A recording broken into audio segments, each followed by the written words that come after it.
Hello বন্ধুরা, welcome back to দীপসার ছোট্ট জগৎ। আশা করি তোমরা সবাই ভালো আছো, আমরাও খুব ভালো আছি। আমি পিয়ালি আরও একটা ভিডিও নিয়ে তোমাদের সামনে হাজির হলাম। তো এটা হচ্ছে ঘট পুজোর আর কি ভিডিও। তো ঘট পুজোয় তোমরা যারা যারা আর কি ঘট পুজো আছে আর কি ইতু লক্ষ্মী পুজো যেটাকে বলে, তো যাদের যাদের আছে তারা জানোই যে সেই দিনে আর কি তোমাদের এই লাগে আর কি এই যে ধান মান কলা কচু সর্ষে ফুল, এই দেখো সব দেখে নেওয়া হচ্ছে। এইগুলো সব লাগে ঘটের মধ্যে দিতে হয়। তো যে আর কি মাসি আর কি শাক বিক্রি করতে আসে, সেই মাসি এইগুলো সব নিয়ে এসেছিলো। তো ওনার কাছ থেকেই আর কি আমাদের কেনা হয়েছিল। এখন আর তো আগে সবাই হচ্ছে মানে তুলতো আর কি গাছগাছলা তুলতো, এখন তো আর মানে তোলার সম্ভব না মানুষের পক্ষে, সেই জন্য একেবারে কিনেই নেওয়া হয়। আর এইদিকে দেখো ঘট কিনে এনে রাখা হয়েছে। তো আমার শ্বশুরবাড়িতে আর কি টোটাল আর কি 9খানা, যেহেতু ননদ এখন আছে, তো 9খানা নয় 7খানা মনে হচ্ছে ঘট, একবার হিসেব করে নিই বলছি। তো দীপসা, আমি, আমার শাশুড়ি মা, ননদ 4জন, আর আমার মেজো জার শ্বশুরের আর কি 2 বৌমা আর নাতনি 3জন, তাহলে 4 আর 3 7।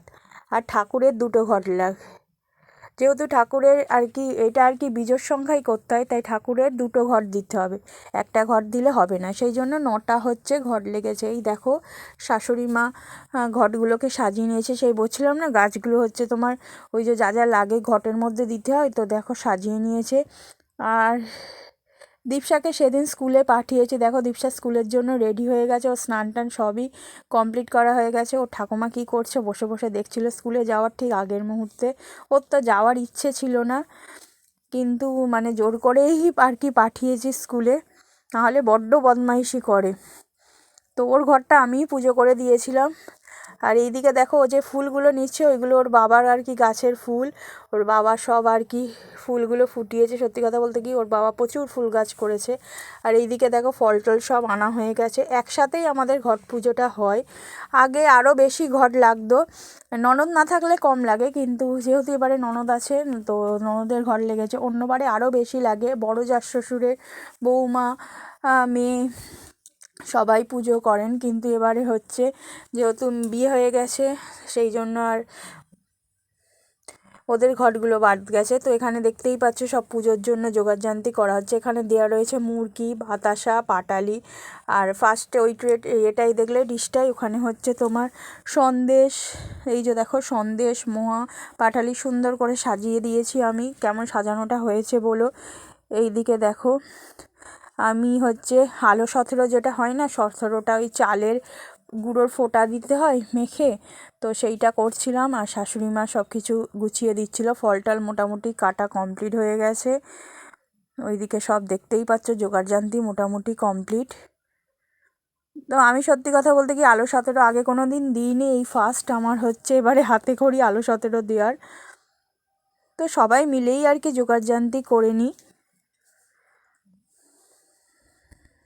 আরও সতেরো আমি দিয়েছি। আর শাশুড়ি মা দেখো পাটালি মোটা, এই যেহেতু এগুলো মেখে খেতে হয়, কলা পাটালি মুরগি সব দিয়ে দিচ্ছে, এইগুলো একসাথে মেখে আর কি খাওয়া দাওয়া খেতে হয় আর কি এই দিনটাতে। আর মূলো দিতে হয়, মূলো চাকতি চাকতি করে কেটে লাল মূলো দিতে হয়। এই সব হচ্ছে আমাদের ঠাকুরদানের ওখানে এনে দিয়েছি, সব সাজিয়ে দেওয়া হয়েছে। বলছিলাম না ঠাকুরদানটা তাড়াতাড়ি করার কথা, এই জন্যই ঠাকুরদানটাকে তাড়াতাড়ি আমাদের হচ্ছে কমপ্লিট করা হয়েছিল একদিনের মধ্যে। আগে তোমাদের ভিডিও দেখে দিয়েছি, যারা যারা দেখেছো তারা জানো, যেহেতু এই ঘট পুজো ছিল বলেই তাড়াতাড়ি করে আমরা হচ্ছে ঠাকুরদানটা কমপ্লিট করার চেষ্টা করছিলাম।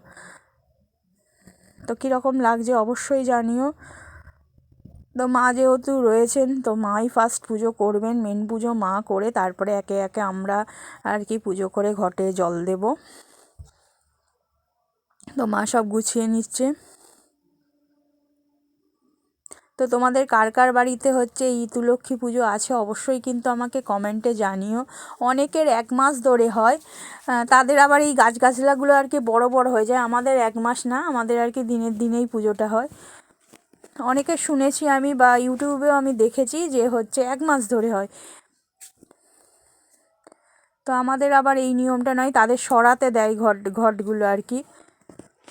এইটা হচ্ছে দেখো আমার ওই মেজো জার শ্বশুরের হচ্ছে বড় ছেলের মেয়ে আর কি। বলি না আমাদের বাড়িতে 4-5টা হচ্ছে বাচ্চা, তো এই সব এক জায়গায় হলে বুঝতেই পারছো কীরকম অবস্থা। আর এইদিকে দেখো আমার ননদ হচ্ছে কাঁসা বাজাচ্ছে, মা বাতিটা ধরিয়ে নিচ্ছে। তো সবাই মোটামুটি সকালবেলায় স্নান টান করে সব রেডি হয়ে গেছে। দীপসা তো বললাম স্কুলে চলে গেছে, আর আমরা পুজো করব বলে সব রেডি হয়ে নিয়েছি। পুজোর পার্টটা কমপ্লিট হয়ে গেলে তারপরে রান্নার দিকে আর কি সবাই যাব। এইদিকে দেখো শাশুড়ি মা পুজো করে নিচ্ছে, আর এদিকে ওর নাম হচ্ছে অন্বেষা। অন্বেষা আর কি কাঁসা বাজাচ্ছে। আমাদের বাড়িতে আর কি মেনলি 5খানা বাচ্চা আর কি। আমার একটা মেয়ে, আমার মেজো জ্যাঠা শ্বশুরের আর কি বড় ছেলের 1 মেয়ে 1 ছেলে, আর ছোট ছেলের হচ্ছে একটা ছেলে। 4জন। আর এখন আমার ননদের ছেলে আছে 5জন, প্রায় সমবয়সী, 1 বছরের ডিফারেন্স, 2-3 বছরের ডিফারেন্স এরকম। অন্বেষা মানে আমার ননদের ছেলে আর অন্বেষার মধ্যে 6 মাসের ডিফারেন্স, আবার অন্বেষা আর আমাদের দীপসার মধ্যে হচ্ছে 5 মাসের ডিফারেন্স। এরা 3জন পিঠোপিঠি প্রায়। আর ওই দিকে হচ্ছে ও আমার মেজো জার শ্বশুরের মানে 2 নাতির আবার বয়সের ডিফারেন্স প্রায় 1 বছরের মতো, ওরা আবার পরপর। আর বড় জার শ্বশুরের হচ্ছে ছেলেমেয়েরা সব বড়, মানে নাতি নাতনিরা বড় হয়ে গেছে আর কি। মেয়ের তো নাতনির তো বিয়েই হয়ে গেছে বললাম, আর নাতি এখন মাধ্যমিক দেবে। এই আমাদের আজ কি বাচ্চা কাচ্চার আর কি গ্রুপ। সত্যি কথা বলতে কি দীপসা নেই, ও খুব মিস করছিল। কি বলতো একসাথে থাকলে না প্রচণ্ড বদমাইশি করে সব, আর হচ্ছে মানে পেরে ওঠা যায় না। দীপসা সেদিন মেন ক্লাস ছিল বলে সবাই বলছিল যে না পাঠাতে, কিন্তু সেদিন মেন ক্লাস ওর, তো ওই জন্য হচ্ছে পাঠিয়ে দিয়েছিলাম দীপসাকে স্কুলে। এই দেখো মার পুজো মোটামুটি কমপ্লিটের দিকে, তো পাচ্ছে না বলে হচ্ছে আমার ননদ আবার একটু কাঁসা বাজানোটা হচ্ছে ওকে দেখিয়ে দিচ্ছে। আর এইদিকে দেখো শাশুড়ি মা পুজো করে নিচ্ছে। তো শাশুড়ি মার পর আমি হচ্ছে পুজো করতে বসেছি। আমি আর কি দীপসার ঘরটা আমার ঘরটা দুটোই পুজো করব। এটা তোমাদের দাদাভাই ভিডিও তুলে দিয়েছে, তোমাদের দাদাভাই সেদিন আর স্কুলে যায়নি। তো একে একে পরপর সবাই পরপর একসাথেই প্রায় পুজো করে নিয়েছি। দেখো আমার পুজো করা কমপ্লিট, ফুলটা দিয়ে দিচ্ছি, এরপর ঘটে আর কি জল দেব। তো পুরোটাই তোমাদের সাথে শেয়ার করছি। এই দেখো ঘটে এবারে জল দিয়ে দেবো। প্রথমে নিজেদের ঘটগুলো জল দিয়ে তারপরে ঠাকুরের ঘরটাকে জল দিয়ে দিই। আর ব্রতকথার বইটা মেনলি আমি পড়েছি আর কি, সেটাও তোমাদের সাথে পরে শেয়ার করব। তোমরা সকলেই জানো যে ইতুলক্ষ্মীর ব্রতকথায় উম্ন ঝুম্নর গল্প পড়তে হয়। কারা কারা পড়েছো অবশ্যই জানিও আমাকে। আমরা তো প্রতিবারেই পড়ি। উম্ন ঝুম্নর গল্প শুনতে খুব ভালোও লাগে। আগে মা পড়তো তখন শুনতাম, এখন নিজে পড়ছি, সবাই শুনছে। তো এই দেখো ঘটে জল দিয়ে দিচ্ছি। আমি দীপসার ঘর আর আমার ঘর দুটোতেই জল দিয়ে দিয়েছি, কারণ দীপসা এসে অত দেরি করে ওর জল দেওয়ার আর সময় হবে না, তো ও এসে একটু জল দিয়েছিল। মেনলি আমিই ওর জলটা দিয়ে দিয়েছি। আর সামনের ঘটগুলো দেখো ঠাকুরের ঘর, ঠাকুরের দুটো ঘটে আর কি জল দিয়ে দিয়েছি। কাদের কীরকম এই ঘট পুজোটা হয় আর কি আমাকে অবশ্যই কিন্তু কমেন্টে জানিও, বা কাদের কাদের এই ঘট পুজো আছে।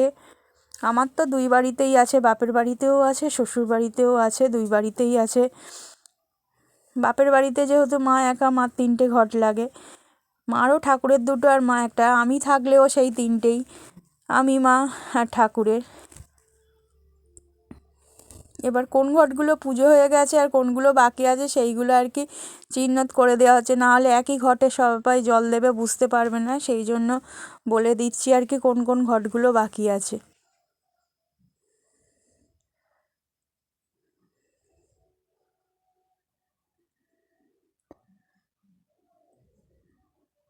তো আমার মোটামুটি হয়ে গেছে পুজো, এবারে হচ্ছে ননদ পুজোতে বসবে। তো আমি উঠে পড়লাম। এবারে এই দেখো ননদ পুজোয় বসেছে। আমার তো একটাই ননদ, তোমরা যারা পুরনো বন্ধু সবাই জানো, তোমরা মানে তোমাদের দাদা ভাইরা 1 ভাই 1 বোন। তো এই ননদের পুজোর পর এটা হচ্ছে আমার মেজো জাস শ্বশুরের আর কি ছোট বৌমা। আর বড় বৌমা ছেলেটাকে নিয়ে স্কুলে গেছে, ও এসে একটু পরে আর কি পুজোর, ও সাথে সাথেই এসে গেছিলো একটু পরে আর কি। ওর আর ভিডিওটা আর কি তোলা হয়নি, সত্যি কথা বলতে কি ওরই মেয়ে ওই বসে আর কি তোমার কাঁসা বাজাচ্ছে।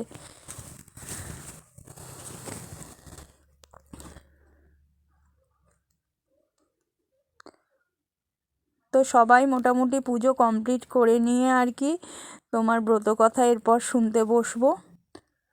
তো ব্রত কথাটা মেনলি আমিই পড়বো, চলো শোনা যাক কি ব্রত কথা পড়ছি। পিঠে চড়ে শ্বশুর বাড়ি যাবো। শেষ পর্যন্ত দুই বোনের খাওয়ার দুরকম ব্যবস্থাই হলো।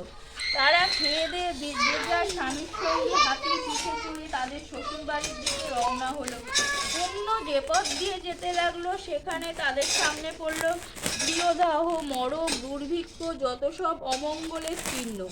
আর ধন্য যে পথ দিয়ে যেতে লাগলো দেখতে পেল বিয়ে, সভা সমিতি, অন্নপ্রাশন আরও নানা রকম পুজো পার্বণ। এইভাবে উম্ন যুবরাজের সঙ্গে রাজার বাড়িতে এসে হাজির হলো। রানীমা লজ্জা পূর্ণ করে ভেঙে পড়ল। যুবরাজের মা অনেক বকাঝকা করে বউকে ঘরে তুললেন। এদিকে কোটাল পুত্রের মা বউ বরণ করতে এসে দেখলেন তাদের বাড়ির লোহার গড়াগুলো সব সোনার হয়ে গেছে। কোটাল পুত্রের মা কোলে করে নতুন বউকে আদর করে ঘরে তুললেন। পূর্ণ রাজবাড়িতে আসার পর মদ্র যুবরাজের ধন, ঐশ্বর্য, বিষয় সম্পত্তি সব ক্রমে ক্রমে কোথায় চলে গেল। যুবরাজ একেবারে ভিখারি হয়ে পড়লেন। আর ঝুমন কোটালের বাড়িতে আসার পর থেকে কোটালের বাড়ি ধন ঐশ্বর্যে পরিপূর্ণ হয়ে সংসার একেবারে উতলে পড়তে লাগলো। সারা দেশে প্রচার হয়ে গেল যে কোটাল পুত্র এক খুবই। তো এতক্ষণ ধরে ধৈর্য ধরে থাকার জন্য থ্যাংক ইউ সো মাচ সবাইকাকে।